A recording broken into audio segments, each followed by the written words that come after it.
After a couple of months on this, of the year, new semester, my mom was concerned about us walking in the cold weather and snow and the freezing rain and whatever. The snow sometimes was up to our knees, and we never had a long pants, always shorts and long socks, knee socks. And finally, my mom managed to talk to the dormitory from the school, other school, and they allowed me to stay there, but I had to earn my keep. I started to working whatever they needed, cleaning up the of rooms or sweeping the floors and whatever. And that's way I become on my own, and that's I continued on it all the way until I graduated from high school. And I had to move a different high school, and that was where that high school had a farm, and I was working in a farm, cleaning the stalls, washing and brushing down animals, and even butchering animals, whichever the kitchen needed. I also had to do chores like churning the butter, and every time I made some a batch of butter, I went to the kitchen and asked for, I always said, 2-finger thick bread, a big slice. And I put 2-finger thick butter on top of it. And one time I went in, and there was a new young lady, and she, when I asked for bread, she said, "You can't have it. You're not allowed to eat between the breakfast and lunch." And she wouldn't give it to me. But as I was walking out, the head chef asked he said, "Tibor, we have to slaughter one of these hogs because I need it for lunch." And I said, "Fine, I will do it, but I want her to come to catch the blood." Because we always catch the blood, the salt in the bowl, and she had to stir it so it won't coagulate. And then they fried it with onion and things, and it was good for meal. We loved it. I still do. And well, she sent her out, and when I rolled the hog over, and I had to stick with a knife, cut an artery right under the chin, and keep holding the knife in so the blood runs out. But I wanted to get even. I pulled the knife a little bit sideways, and the blood shot out on her face and her white blouse. He jumped. I said, no, come on, you can't do it. You have to catch her, you have to catch her. She had to suffer through. And when finally it had the blood all cut, she went back in tears, actually. And the lady, the chef, she said, "That's be a good lesson for you. Next time, if he wants bread, give it to him." So that's part of like what the way I was dealing with my problem.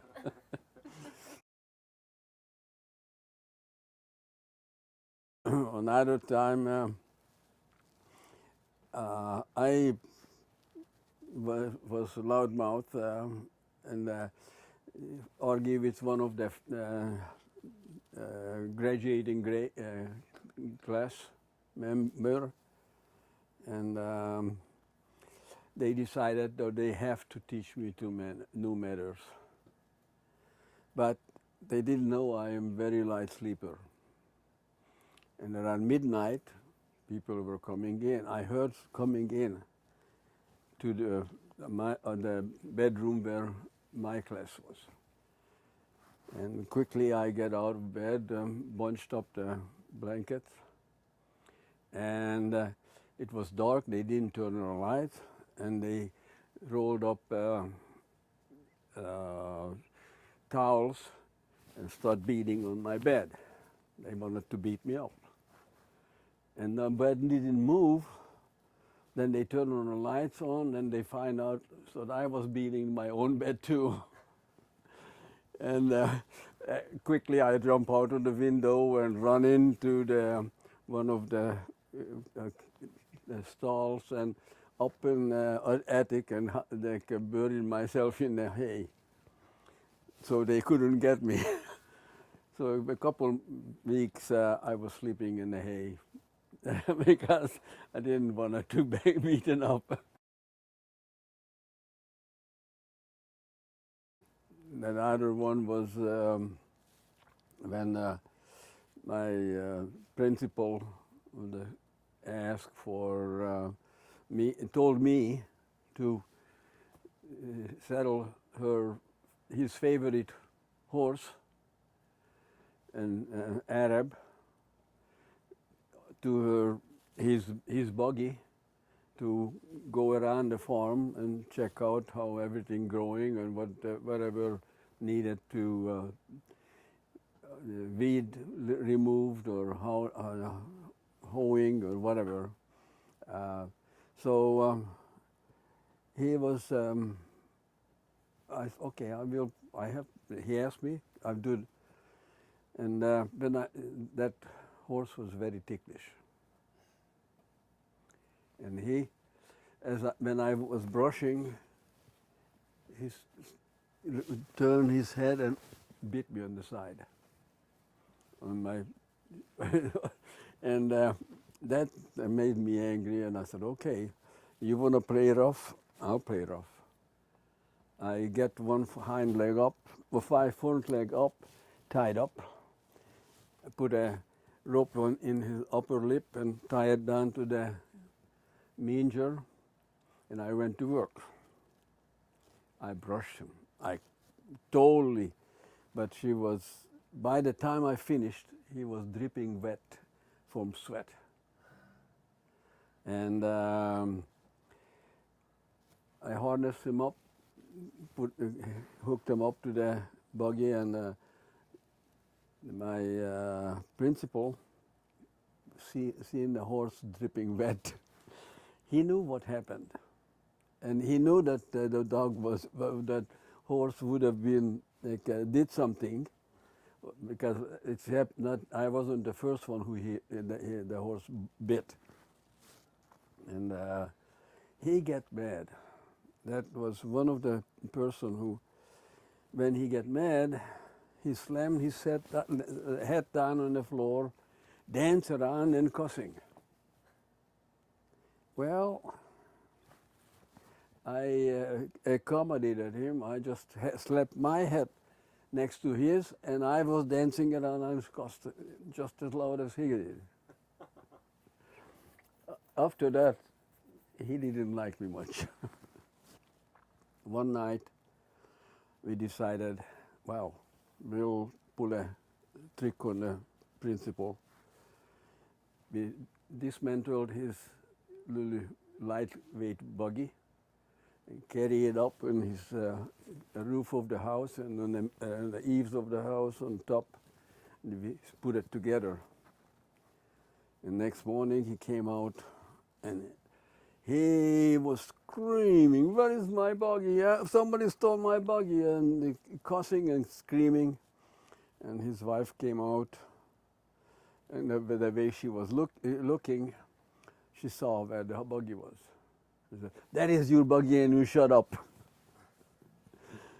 He had somebody, he had the paid laborers to get the buggy and take it off from there and put it together. Then, at the end of the semester, he said, I owe him 2 months of work at the school farm to pay for my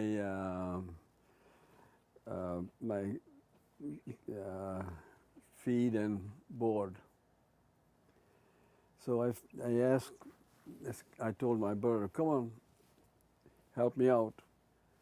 We will work together for 1 month, and this will be the 2 months."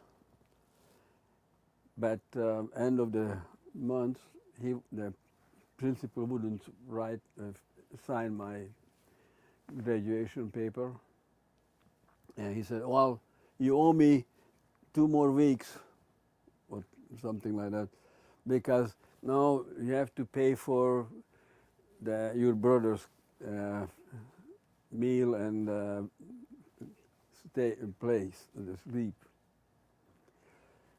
I decided that's not fair.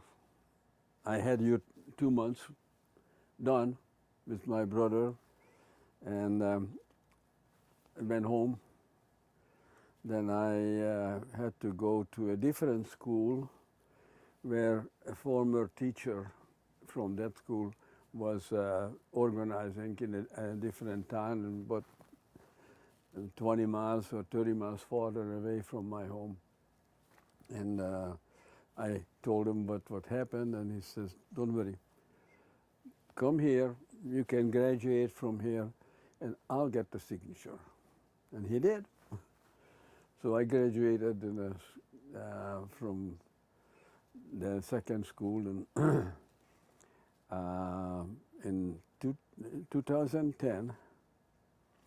I took my son to Hungary so he can see where I grew up. And we went to the school, and that school's principal's wife was an artist. She made a beautiful picture for the graduation class. And when I finally find a teacher and told him who I was and why did I came, she almost fainted. She thought she'd seen a ghost, because it was 50 years later. Yeah. And none of the other four classmates ever visited, and that somebody 50 years older than when we were when the picture was taken and the graduation was just beyond her imagination. So you found a picture of you when you were there? Yeah, I showed them. I told them that I am that one, and told them my name, and she just she was really almost fainted. Wow. So much in shock that 50 years later somebody come. Wow, that's pretty cool story. Actually it was 60 years, but not 50, because I graduated from that school 48, and it was 2010 when we went there. From then on, I managed to get into university. My grade was good enough for the University of Budapest to accept me for mechanical engineering. And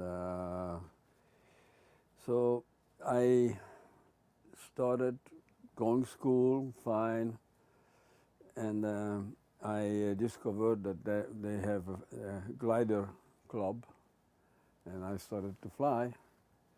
My grade wasn't as good as it should have been because I spent more time in the airport and flying than classroom practically. But after after halfway through the first semester, the communists started to try tightening up their grip, and that's one of them was in the university that they went through screening the classes, and everybody whose family background wasn't acceptable for the Communist Party, they were kicked out of university. I managed to stay on because I started to teach teenagers. There was a club for teenagers to learn how to fly glider sailplanes. And every little, no matter how small the organization was, there was a communist secretary supervising, make sure everything goes according to it. We get to be friends, so I told her we have a screening. You should call the office in the university.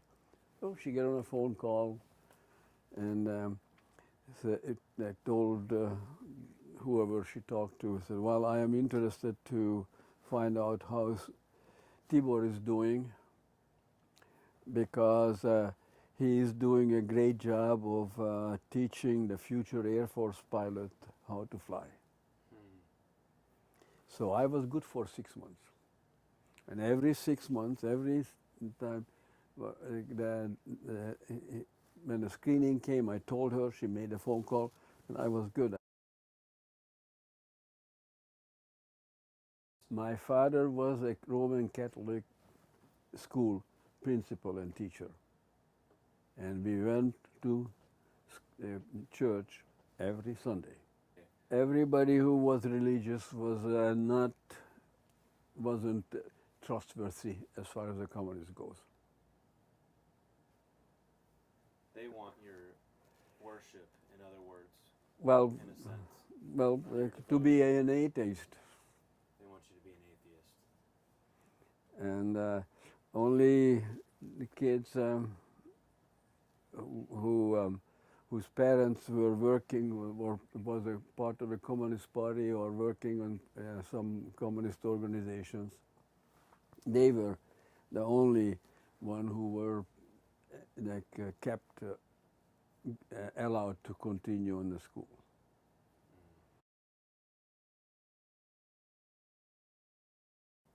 I was also flying, not just teaching.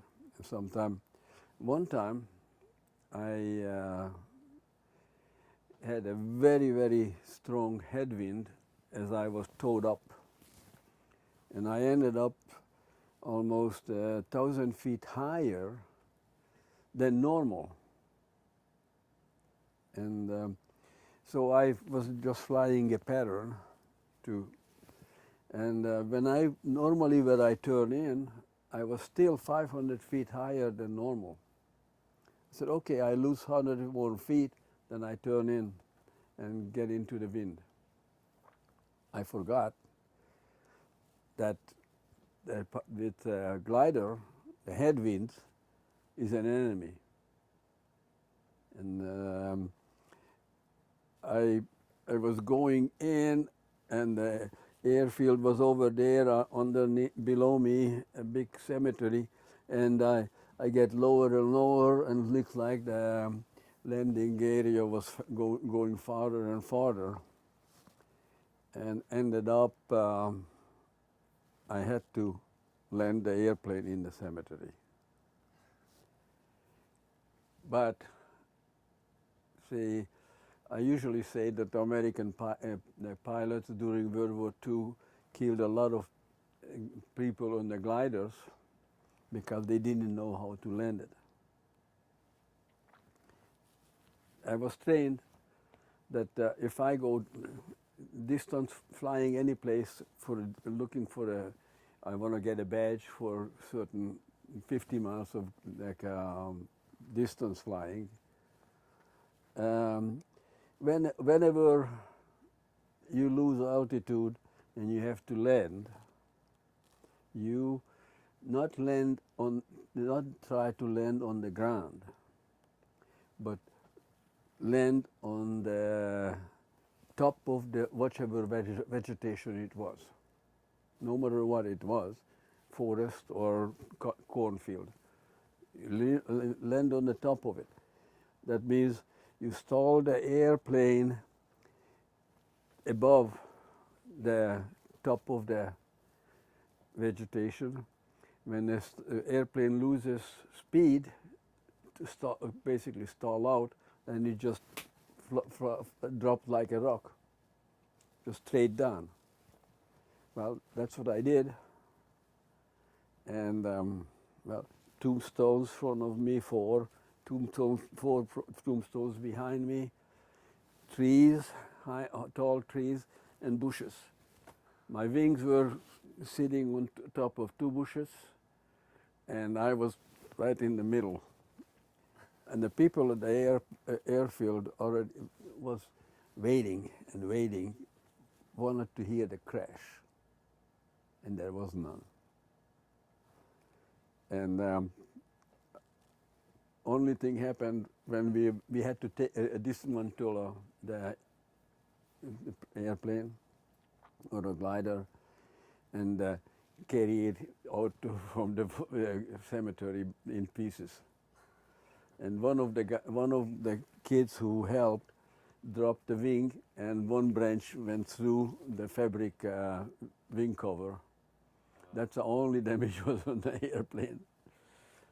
Well, like, I was told that I cannot fly for 6 weeks. The penalty because I misjudged. I should have known better to misjudge the wind. That's where I end my university.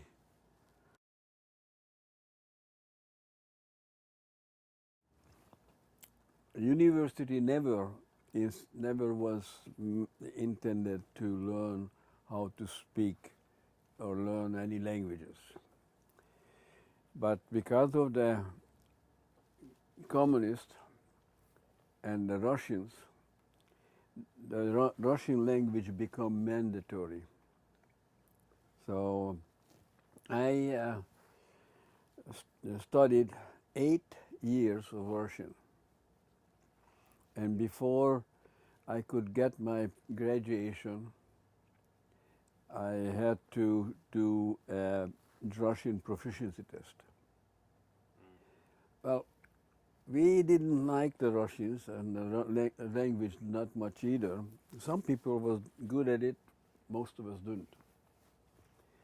And we were about 100 of us in the classroom to take the Russian proficiency test. And one of our professors were assigned to supervise it. He handed out the papers. He went down, sit down behind the desk, and he says, "Without these, I can see my hand in front of my face." Put the glasses off, and he sat there 8 hours like that behind the desk. Guess what? Everybody passed the test. So that's the way I was saved again by a good grace of somebody.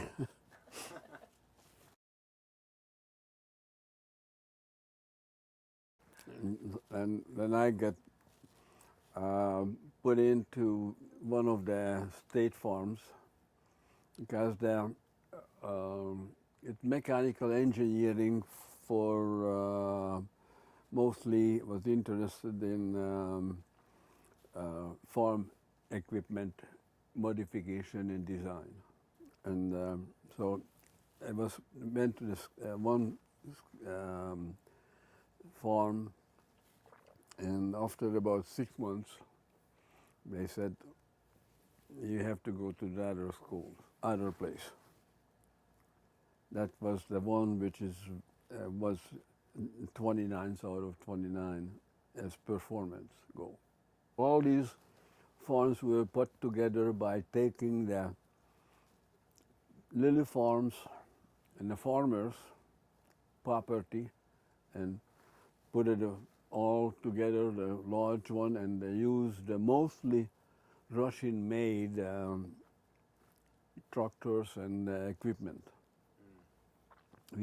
which were poorly designed and even worse made. And that was one of the problems. The other problem was at the place they sent me.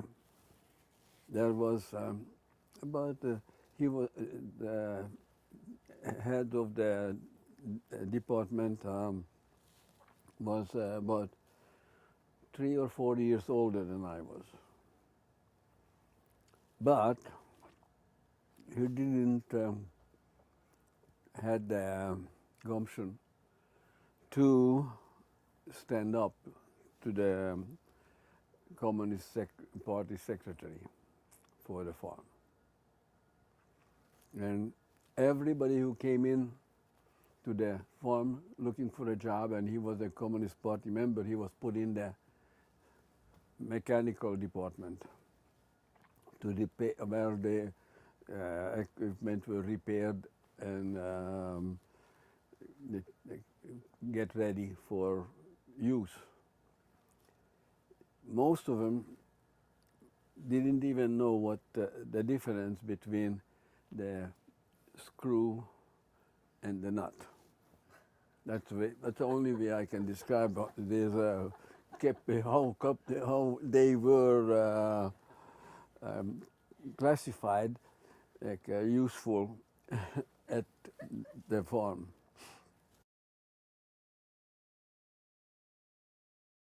I was told I have to talk to the Communist Party secretary.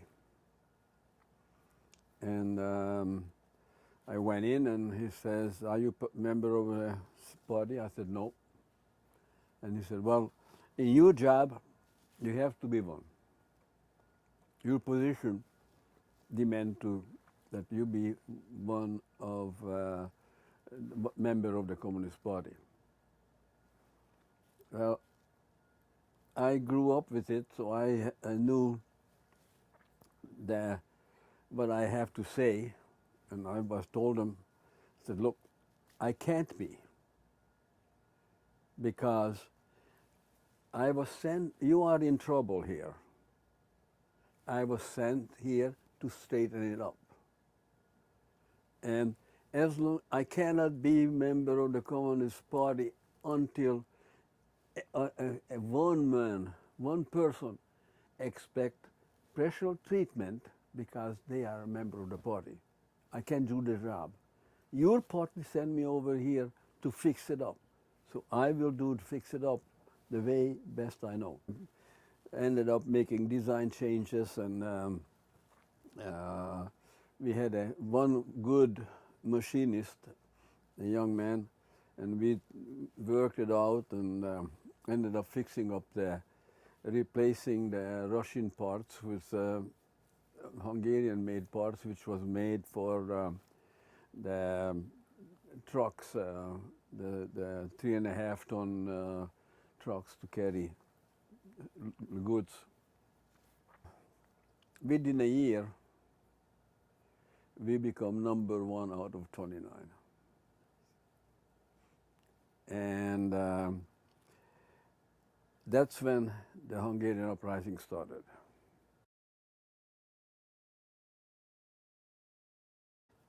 Initially, well, I was really heartbroken when I now seen the radio we heard that is fighting in Budapest.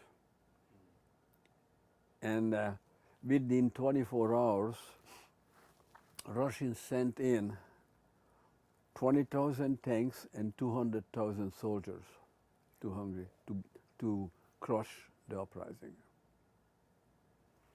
And when it started, a lot of people were happy and hoped that we can get rid of the communists. And even my workers, who were Communist Party members, right in front of me threw their